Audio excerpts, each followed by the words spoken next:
Database management system. നമുക്ക് just ഇന്നൊരു introduction നോക്കാം. എന്താണ് ഡാറ്റാബേസ് മാനേജ്മെൻറ്റ് സിസ്റ്റം എന്നൊക്കെ നമുക്ക് നോക്കാം. എന്താണ് ഡാറ്റാബേസ് എന്ന് പറയുന്നത്? ഡാറ്റാബേസ് എന്ന് പറയുന്നത് അതായത് ഡാറ്റയുടെ ഒരു കളക്ഷൻ. ആ ഡാറ്റാസ് എങ്ങനെയായിരിക്കും? പരസ്പരം റിലേറ്റഡ് ആയ ഡാറ്റേൻ്റെ ഒരു കളക്ഷൻ നമുക്ക് എന്ത് പറയുന്നത്? ഡാറ്റാബേസ് എന്ന് പറയുന്നത്. It's a collection of interrelated data. For example, നമ്മളിപ്പോൾ ഒരു കോളേജിൻ്റെ കേസിന് എടുക്കുകയെന്ന് വെക്കാം. സോ അതിൻ്റെ അകത്ത് എന്ത് ചെയ്യും? കുറേ ഡാറ്റാസ് ഉണ്ട് കോളേജിൻ്റെ ഡാറ്റാബേസിൽ. ആ ഡാറ്റാസ് എങ്ങനെയായിരിക്കും? ആ കോളേജുമായിട്ട് ബന്ധപ്പെട്ട് അതിൻ്റെ അകത്ത് എത്ര ഡിപ്പാർട്ട്മെൻറ്റ്സ് ഉണ്ട്, ആ ഡിപ്പാർട്ട്മെൻറ്റ്സിൽ എത്ര സ്റ്റുഡൻസ് ഉണ്ട്, ഓരോ ഡിപ്പാർട്ട്മെൻറ്റിലും എത്ര ഫാക്കൽറ്റീസ് ഉണ്ട്, ഏതൊക്കെ സബ്ജക്ട്സ് ഏതൊക്കെ ഫാക്കൽറ്റി ഡീൽ ചെയ്യുന്നുണ്ട്, അതൊക്കെ എങ്ങനത്തെ ഡാറ്റാസ് ആണ്? പരസ്പരം റിലേറ്റഡ് ആയ ഡാറ്റാസ് അല്ലേ? അങ്ങനെയുള്ള ഡാറ്റാസിൻ്റെ കളക്ഷനാണ് നമ്മൾ ഇവിടെ കൊടുക്കുന്നത് ഡാറ്റാബേസ് എന്ന് പറയുന്നത്. അതായത് പരസ്പരം റിലേറ്റഡ് ആയ ഡാറ്റയുടെ ഒരു കളക്ഷന് നമ്മൾ എന്താ പറയുന്നത്? ഡാറ്റാബേസ് എന്ന് പറയുന്നത്. എന്താ ഒരു ഡാറ്റാബേസ് സിസ്റ്റം എന്ന് പറയുന്നത്? ഡാറ്റാബേസ് സിസ്റ്റം എന്ന് പറയുന്നത് എന്താണ്? സാധാരണ എന്താണ്? ഒരു റെക്കോർഡ് കീപ്പിംഗ് ആണ്. എങ്ങനത്തെ റെക്കോർഡ് കീപ്പിംഗ്? ഒരു കമ്പ്യൂട്ടറൈസ്ഡ് റെക്കോർഡ് കീപ്പിംഗ് സിസ്റ്റത്തിന് നമ്മൾ എന്താ പറയുന്നത്? ഡാറ്റാബേസ് സിസ്റ്റം എന്ന് പറയുന്നത്. സോ അതായത് പണ്ട് നമ്മൾ എന്ത് ചെയ്യും? ഏതൊരു ഇൻസ്റ്റിറ്റ്യൂഷൻ എടുത്താലും, ഏതൊരു എൻ്റർപ്രൈസ് എടുത്താലും, ഏതൊരു ബിസിനസ് സ്ഥാപനം എടുത്താലും അവിടെയൊക്കെ എന്തുണ്ടാവും? നമുക്ക് അവിടുത്തെ അതുമായിട്ട് ബന്ധപ്പെട്ട കുറേ ഡാറ്റാസ് ഉണ്ടാവും. സോ ഈ ഡാറ്റാസിനൊക്കെ നമ്മൾ എന്ത് ചെയ്യണം? സ്റ്റോർ ചെയ്ത് വെക്കണം അല്ലേ? ഇപ്പോൾ കോളേജിൻ്റെ കേസ് എടുക്കുകയാണെങ്കിൽ തന്നെ കോളേജുമായിട്ട് ബന്ധപ്പെട്ട ഡിഫറെൻറ്റ് ഡാറ്റാസ് ഉണ്ട്. അതായത് ആ കോളേജിൽ എത്ര ഡിപ്പാർട്ട്മെൻറ്റ്സ് ഉണ്ട്, ഓരോ ഡിപ്പാർട്ട്മെൻറ്റിലും എത്ര ഫാക്കൽറ്റീസ് ഉണ്ട്, എത്ര സ്റ്റുഡൻസ് ഉണ്ട്, ഇതൊക്കെയാണ് എന്തെന്ന് ഒരു കോളേജുമായിട്ട് ബന്ധപ്പെട്ട ഡീറ്റെയിൽസ് വന്നത്. ഇതൊക്കെ നമ്മൾ ഈ കമ്പ്യൂട്ടറൈസ്ഡ് റെക്കോർഡ് കീപ്പിംഗ് സിസ്റ്റം വരുന്നത്, അതായത് ഡാറ്റാബേസ് സിസ്റ്റം വരുന്നതിന് മുന്നേ എങ്ങനെയാണ് നമ്മൾ സ്റ്റോർ ചെയ്യുന്നത്? മാനുവലായിട്ട് ഒരു ക്ലർക്ക് ഉണ്ടാവും. ആ ക്ലർക്ക് എന്ത് ചെയ്യും? മാനുവലായിട്ട് ഒരു ഫയൽ, അതായത് ഒരു ബുക്കിൽ അല്ലെങ്കിൽ ഒരു പേപ്പറിൽ റിട്ടേൺ ചെയ്ത് വെക്കുകയോ ചെയ്യുന്നത്. അങ്ങനെ റെക്കോർഡാക്കിയിട്ട് വെക്കുന്നതാണ് പണ്ട് ചെയ്യുന്നത്, ട്രഡീഷണലായിട്ട് ചെയ്യുന്നത്. ബട്ട് ഇന്ന് നമ്മളത് മാറിയിട്ട് എങ്ങനെയാക്കി? ആ റെക്കോർഡ്സൊക്കെ ഇപ്പോൾ കമ്പ്യൂട്ടറൈസ്ഡ് ആക്കി. സോ ഇന്നെല്ലാം എവിടത്തേക്കാണ് സൂക്ഷിക്കുന്നത്? നമ്മൾ പേപ്പറിൽ മാനുവലായിട്ട് സൂക്ഷിക്കുന്നതിന് പകരം ഇന്ന് അത് എവിടത്തേക്കാണ് സൂക്ഷിക്കുന്നത്? കമ്പ്യൂട്ടറിലാണ് സൂക്ഷിക്കുന്നത്. അതുതന്നെയാണ് നമ്മളീ പറയുന്ന ഡാറ്റാബേസ് സിസ്റ്റം എന്ന് പറയുന്നത്. അതായത് റെക്കോർഡ്സൊക്കെ എവിടെ സൂക്ഷിക്കുക? കമ്പ്യൂട്ടറിൽ സൂക്ഷിക്കുക. ഓക്കെ, അതായത് കോളേജുമായിട്ട് ബന്ധപ്പെട്ട് അവിടുത്തെ സ്റ്റുഡൻസിൻ്റെത്, അവിടുത്തെ ഫാക്കൽറ്റീസിൻ്റെത്, അവിടുത്തെ ഡിഫറെൻറ്റ് എംപ്ലോയീസിൻ്റെത്, അതൊക്കെ എവിടത്തേക്ക് സൂക്ഷിക്കുന്നത്? കമ്പ്യൂട്ടറൈസ്ഡ് ആയിട്ട് സൂക്ഷിക്കുന്നതിനാണ് ഡാറ്റാബേസ് സിസ്റ്റം എന്ന് പറയുന്നത്. ദെൻ ഒരു ഡാറ്റാബേസ് സിസ്റ്റത്തിൽ എങ്ങനത്തെ ഇൻഫോർമേഷൻസ് ആയിരിക്കും സ്റ്റോർ ചെയ്യാം? ഇപ്പോൾ ഏതാണോ എൻ്റർപ്രൈസ്, അതായത് നമ്മളിപ്പോൾ കോളേജിന് എടുക്കുകയാണെങ്കിൽ ആ കോളേജുമായിട്ട് ബന്ധപ്പെട്ട ഇൻഫോർമേഷൻസ് ആയിരിക്കും കോളേജിൻ്റെ ഡാറ്റാബേസിൽ സ്റ്റോർ ചെയ്യാം. A database system contain the information about one particular enterprise. ഇപ്പം കോളേജുമായിട്ട് ബന്ധപ്പെട്ട ഇൻഫർമേഷൻസ്, ഇപ്പോൾ യൂണിവേഴ്സിറ്റീൻ്റെ ആണെങ്കിൽ യൂണിവേഴ്സിറ്റിയായിട്ട് ബന്ധപ്പെട്ട ഇൻഫർമേഷൻ. അങ്ങനെ വെച്ചാൽ യൂണിവേഴ്സിറ്റീൻ്റെ കീഴിൽ എത്ര കോളേജസ് ഉണ്ട്, ആ കോളേജസിൽ ഏതൊക്കെ കോഴ്സസ് പ്രൊവൈഡ് ചെയ്യുന്നുണ്ട്, അതൊക്കെ എന്ത് ചെയ്യും? യൂണിവേഴ്സിറ്റീൻ്റെ ഡാറ്റാബേസിൽ സ്റ്റോർ ചെയ്യും. കോളേജിൻ്റെ ഡാറ്റാബേസിലോ കോളേജിൽ എത്ര സ്റ്റുഡൻസ് ഉണ്ട്, എത്ര ഡിപ്പാർട്ട്മെൻറ്റ്സ് ഉണ്ട്, അങ്ങനത്തത്. സോ ഓരോ എൻ്റർപ്രൈസ്, ഏതെങ്കിലും ഒരു പെർട്ടിക്കുലർ എൻ്റർപ്രൈസിൻ്റെ ഡാറ്റാബേസ് ആ പെർട്ടിക്കുലർ എൻ്റർപ്രൈസുമായിട്ട് ബന്ധപ്പെട്ട ഇൻഫോർമേഷൻസ് ആയിരിക്കും അതിൻ്റെ ഡാറ്റാബേസിൽ സ്റ്റോർ ചെയ്യുന്നുണ്ടാവുക. ഇങ്ങനെ എന്തിനാണ് നമ്മൾ ഇൻഫോർമേഷൻ സ്റ്റോർ ചെയ്യുന്നത്? അതിൻ്റെ ഡിസിഷൻ മേക്കിങ്ങിന് ഹെൽപ്പ് ചെയ്യുന്നതായിരിക്കും ഈ ഇൻഫോർമേഷൻസ്. ഫോർ എക്സാമ്പിൾ, ഇപ്പോൾ നമ്മൾ കോളേജിൻ്റെ എടുക്കുകയാണെങ്കിൽ കോളേജിൽ എത്ര ഡിപ്പാർട്ട്മെൻറ്റ് ഉണ്ട്, ആ ഡിപ്പാർട്ട്മെൻറ്റിൽ എത്ര സ്റ്റുഡൻസ് ഉണ്ട്, ഇതൊക്കെ ബേസ് ചെയ്തിട്ടായിരിക്കും നമുക്ക് എന്ത് ഡിസിഷൻ എടുക്കുക? അവിടെ വരുന്ന ഫാക്കൽറ്റീസിനെ കുറിച്ചുള്ള ഡിസിഷൻ എടുക്കുക. സോ ഡിഫറെൻറ്റ് ഡിസിഷൻസ് മേക്ക് ചെയ്യാൻ വേണ്ടി ഹെൽപ്പ് ചെയ്യുന്നതായിരിക്കും ഈ ഇൻഫോർമേഷൻസ് പറയുന്നത്. Okay, it maintains any information that may be necessary to the decision making process involve in the management of that organisation. ആ ഓർഗനൈസേഷൻ്റെ മാനേജ്മെൻറ്റുമായിട്ട് ബന്ധപ്പെട്ട ഡിസിഷൻസ് എടുക്കാൻ വേണ്ടിയിട്ട് ഹെൽപ്പ് ചെയ്യുന്നതായിരിക്കും നമ്മൾ സ്റ്റോർ ചെയ്യുന്ന ഡാറ്റാബേസിലെ ഡാറ്റാസ്. Y database? എന്തുകൊണ്ടാണ് നമ്മൾ ട്രഡീഷണലായിട്ട് പേപ്പർ ബേസ്ഡ് ആയിട്ട് നമുക്ക് റെക്കോർഡ് കീപ്പ് ചെയ്യാം? നമ്മൾ പറഞ്ഞു അല്ലേ, അത് യൂസ് ചെയ്യാണ്ട് ഇപ്പം ഡാറ്റാബേസ് യൂസ് ചെയ്യുന്നു. അതിൻ്റെ അഡ്വാൻറ്റേജ് എന്താണ്? ഫസ്റ്റ് വൺ, കോമ്പാക്ട്നെസ് മീൻസ് നമുക്ക് ഇപ്പോൾ ഒരു കോളേജിൻ്റെ കേസാണെങ്കിൽ കോളേജ് ഇപ്പം 1980s അങ്ങനെയൊക്കെയാണ് എസ്റ്റാബ്ലിഷ് ചെയ്തിനേന്ന് വരെയിപ്പോൾ. സോ നമുക്ക് എന്ത് ചെയ്യും? അത്ര വരെയുള്ള ഡാറ്റാസ് നമ്മൾ എന്ത് ചെയ്യണം? ഫയൽസിൽ സ്റ്റോർ ചെയ്യണം. സോ നമുക്ക് അത്രയും വോളിയം പേപ്പേഴ്സ് നമുക്ക് ആവശ്യം. സോ ഇങ്ങനെ ഇത്രയും പേപ്പേഴ്സ്, സോ ഇതിന് സ്റ്റോർ ചെയ്യാനും വേണ്ടി അത്രയും സ്പേസ് നമുക്ക് ആവശ്യമാണ് അല്ലേ. സോ ഇതൊക്കെ നമുക്ക് എങ്ങനെ കുറക്കാം, സിസ്റ്റത്തിൽ സ്റ്റോർ ചെയ്ത് വെച്ചിട്ട് കുറക്കാം. The second one it is speed. ഇപ്പം നമ്മൾ സാധാരണ ഒരു ഡാറ്റാബേസ് സ്റ്റോർ ചെയ്യുന്നതായിരിക്കും. സോ അങ്ങനെ നമ്മൾ ഡാറ്റാബേസ് സ്റ്റോർ ചെയ്തിട്ടുണ്ടെങ്കിൽ മാനുവലായിട്ട് സ്റ്റോർ ചെയ്യുമ്പോൾ നമുക്ക് ഏതെങ്കിലും ഇപ്പം 1980 പഠിച്ചൊരു കുട്ടീൻ്റെ ഡീറ്റെയിൽസ് വേണമെങ്കിൽ, സോ അപ്പം നമ്മളെങ്ങനെ ചെയ്യാം, നമ്മൾ മാനുവലായിട്ടാണെങ്കിൽ അത് സെർച്ച് ചെയ്തെടുക്കാൻ നല്ല ടൈം കൺസ്യൂമിങ് ആണ്.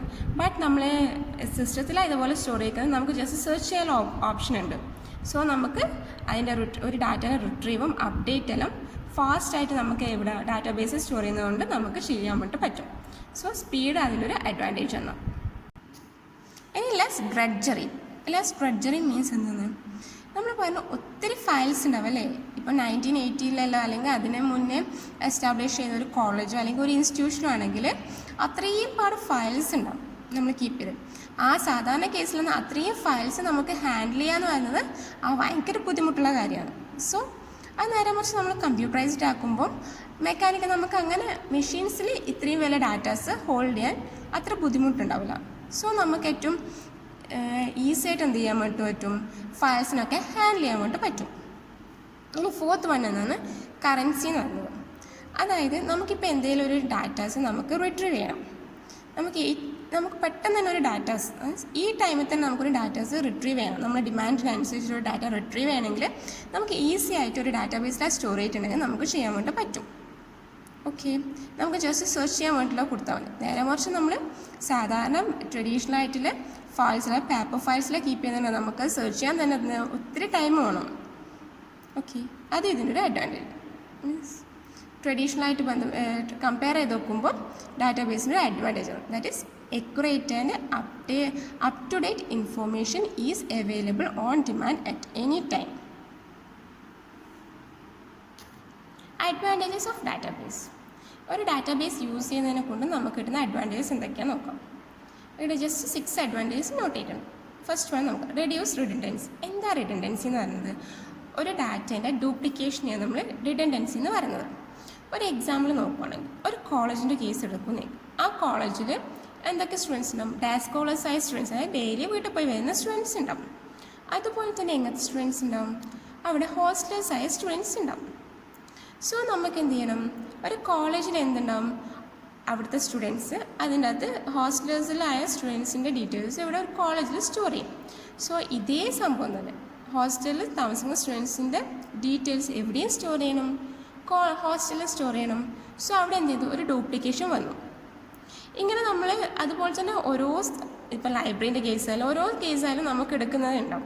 സോ അവിടെയൊക്കെ ഇതേപോലെ സ്റ്റോർ ചെയ്യുകയാണെങ്കിൽ ഒത്തിരി ഡ്യൂപ്ലിക്കേഷൻ, സെയിം ഡാറ്റേൻ്റെ തന്നെ ഡ്യൂപ്ലിക്കേഷൻ വരും. ഡ്യൂപ്ലിക്കേറ്റ് കോപ്പി ഓരോ സ്ഥലത്ത് നമുക്ക് സ്റ്റോർ ചെയ്യേണ്ടി വരും.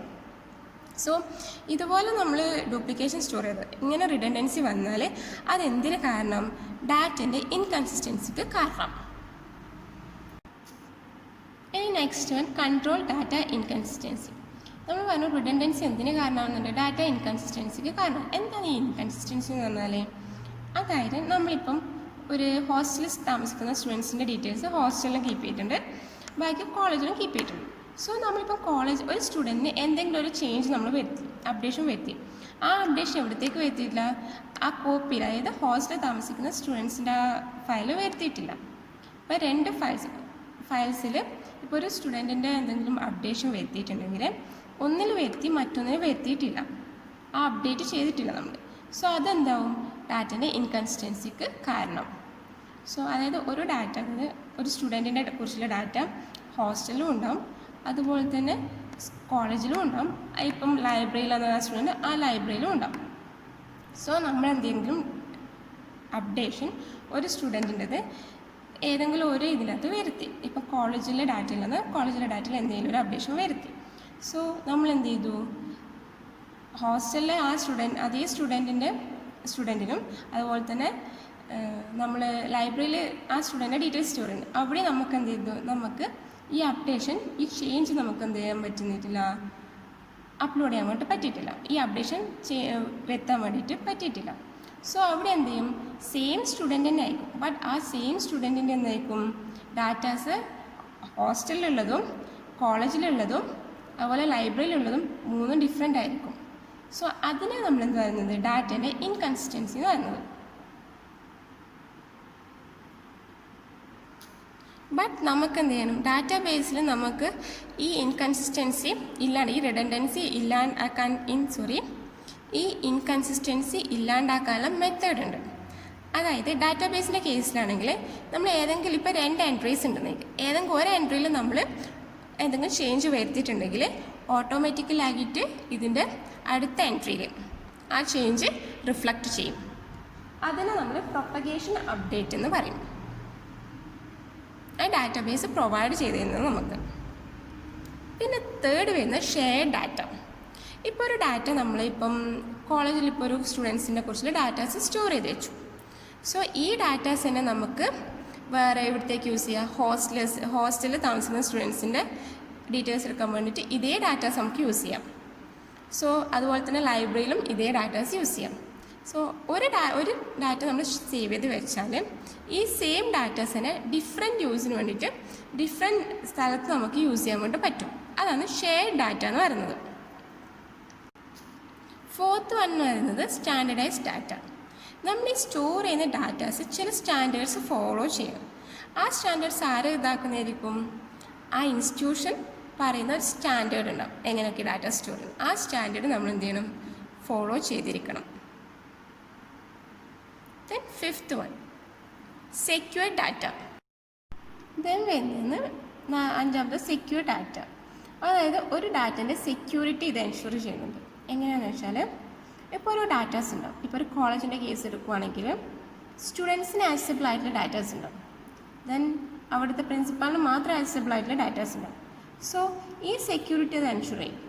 അതായത് ഏതെങ്കിലും അൺഓതറൈസ്ഡ് ആയിട്ടുള്ള ആൾ ഇപ്പം പ്രിൻസിപ്പാളിന് മാത്രം ആക്സസിബിൾ ആയ ഡാറ്റാസ് ഏതെങ്കിലും അൺഓതറൈസ്ഡ് ആയിട്ടുള്ളവർ ആക്സസ് ചെയ്യുന്നുണ്ടെങ്കിൽ അവിടെ അവർക്ക് എന്ത് ചെയ്യും, അലേർട്ട് വരും. ഫോർ എക്സാമ്പിൾ നമ്മളൊന്ന് നോക്കണം, നമ്മളിപ്പം നമ്മളെ മെയിലിൻ്റെ കേസിന് എടുക്കുക. ഇപ്പം നമ്മൾ ജിമെയിൽ നമ്മൾ എപ്പോഴും യൂസ് ചെയ്യുന്നത് നമ്മളെ ഫോണിൽ നിന്നല്ല വേറെ സിസ്റ്റത്തിൽ നമ്മൾ ജിമെയിൽ ഓപ്പൺ ആക്കാൻ ട്രൈ ചെയ്തിട്ടുണ്ടെങ്കിൽ നമുക്ക് അലേർട്ട് വരും, അല്ല നമ്മുടെ ഫോണിലേക്ക് വരും, നിങ്ങൾ തന്നെയാണോ ഈ ഡാറ്റാസ് ഓപ്പൺ ചെയ്യുന്നുള്ളത് എന്നുള്ളത്. സോ നമ്മൾ തന്നെയാണെങ്കിൽ നമുക്ക് എന്ത് ചെയ്യും, നമ്മളത് ഓക്കെ കൊടുത്ത് നമുക്കൊരു കൺഫർമേഷൻ വരും, കൺഫേം ചെയ്യാൻ വേണ്ടി OTP നമ്പർ അത് വരും. സോ അത് നമ്മൾ കൊടുത്താൽ നമുക്ക് എന്ത് ചെയ്യാൻ പറ്റുള്ളൂ, ആ ഡാറ്റാസ് ഓപ്പൺ ചെയ്യാൻ വേണ്ടി പറ്റുള്ളൂ. സോ നമുക്ക് നമ്മൾ ആ ഡാറ്റേൻ്റെ സെക്യൂരിറ്റി ആര് പ്രൊവൈഡ് ചെയ്യുന്നുണ്ട്, ആര് എൻഷുർ ചെയ്യുന്നുണ്ട്, ഈ ഡാറ്റാബേസ് എൻഷുർ ചെയ്യുന്നുണ്ട്. Then sixth one integrated datas. അതായത് നമ്മളിപ്പോൾ ഒരു ഡാറ്റാബേസിൽ സ്റ്റോർ ചെയ്യുന്ന ഡിഫറെൻറ്റ് ഡാറ്റാസ് ഉണ്ട്. ആ ഡാറ്റാസൊക്കെ ചില ഇൻറ്റഗ്രിറ്റി ഫോളോ ചെയ്യണം. ഫോർ എക്സാമ്പിൾ നമുക്കിപ്പം സ്റ്റുഡൻറ്റിൻ്റെ ഡാറ്റാബേസിൽ മീൻസ് ഒരു സ്റ്റുഡൻറ്റ് ഫോൺ നമ്പർ സേവ് ചെയ്യണം. സോ നമ്മൾ എന്ത് ചെയ്യും, നമുക്ക് എന്ത് ചെയ്യുക, ഫേക്ക് നമ്പേഴ്സ് കൊടുക്കാം. ഇപ്പോൾ ഒരു ഫോൺ നമ്പറിൽ 10 ഡിജിറ്റ്സ് ഉണ്ടാവും. അതും ഡിജിറ്റ്സ് തന്നെ വേണം അല്ലേ, ഇൻറ്റീജേഴ്സ് തന്നെ വേണം. നമ്മൾ ഇൻറ്റീജേഴ്സ് അല്ല വേറെ എന്തെങ്കിലും നെഗറ്റീവ് നമ്പേഴ്സോ ഇൻ കേസ് 10ൽ കൂടുതൽ നമ്പേഴ്സോ കൊടുക്കുന്നുണ്ടെന്ന് ചോദിക്കും. സോ അതെന്ത് ചെയ്യും, അവിടെ അലേർട്ട് വരും, നിങ്ങൾ എൻ്റർ ചെയ്തത് ഫേക്ക് നമ്പർ അല്ലെങ്കിൽ ഇത് വാലിഡ് അല്ല എന്ന് പറഞ്ഞിട്ടുള്ളത്. അതാണ് ഇൻ്റഗ്രേറ്റഡ് ഡാറ്റാസ്. ഓരോ ഡാറ്റാസും ഫോളോ ചെയ്യേണ്ട രീതി ഉണ്ടാവും, അത് ഫോളോ ചെയ്യണം. സോ അതാണ് ഇൻ്റഗ്രേറ്റഡ് ഡാറ്റ എന്ന് പറയുന്നത്. ഇതൊക്കെയാണ് അഡ്വാൻറ്റേജസ്.